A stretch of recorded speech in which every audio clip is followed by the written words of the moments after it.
জীবনে কাউকে কাঁদানোর আগে একটা কথা মাথায় রাখবেন, চোখের জল কিন্তু অভিশাপ দেয়। যে ভালো দেখতে তার কাছে নয়, বরং যে ভালো রাখতে পারে তার কাছে যাও। একটা কথা কি জানো তো, কষ্ট আমাদের তারাই দেয় যাদের আমরা অনুমতি দিয়ে থাকি। তাছাড়াও অচেনা মানুষ তো সামান্য ধাক্কা লাগলে ক্ষমা চেয়ে নেয়। ভালোবাসার মধ্যে অদ্ভুত এক মায়া আছে, কষ্ট পেলেও ছাড়া যায় না, আবার মন ভেঙে গেলেও ঘৃণা করা যায় না। জীবনে খারাপ সময়গুলো অনেক কিছু শেখায়, যেমন একা থাকতে শেখায়, সাহসী হতে শেখায়, ধৈর্যশীল হতে শেখায়, জীবনের মানে বুঝতে শেখায়,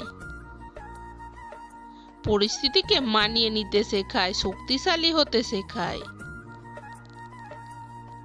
এবং মানুষকে চিনতে শেখায়। আমাদের জীবনটা বড়ই অদ্ভুত, যার আছে তার সব আছে, আর যার নেই তার কিছুই নেই। যে পায় সে সব পায়, আর যে পায় না সে কিছুই পায় না। চিন্তা সর্বদাই ইতিবাচক হওয়া উচিত, কারণ দুশ্চিন্তা মানুষের জীবনকে অবসাদে ঘিরে ফেলে, যা কখনোই কাম্য নয়। যদি তুমি সত্যি কারো সাথে সম্পর্ক ভালো রাখতে চাও, তাহলে সব সময় তুমি সেটাই বিশ্বাস করো যেটা তুমি তার সম্পর্কে জানো। সেটা কখনোই বিশ্বাস করো না যেটা তুমি অন্যের মুখে শুনেছ। চায়ের কাপে ভেজানো বিস্কুটটাও একটা শিক্ষা দেয়।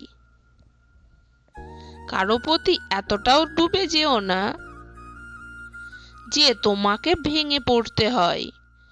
একটা মানুষের কাছে সব সময় তার পছন্দের মানুষ হয়ে থাকতে কখনোই পারবেন না। এটাই হলো বাস্তব কথা।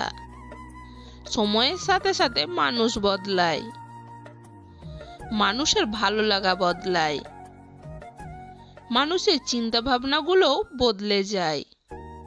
প্রত্যেকটি হৃদয়ে ব্যথা আছে, শুধু প্রকাশ করার ধরনটা ভিন্ন।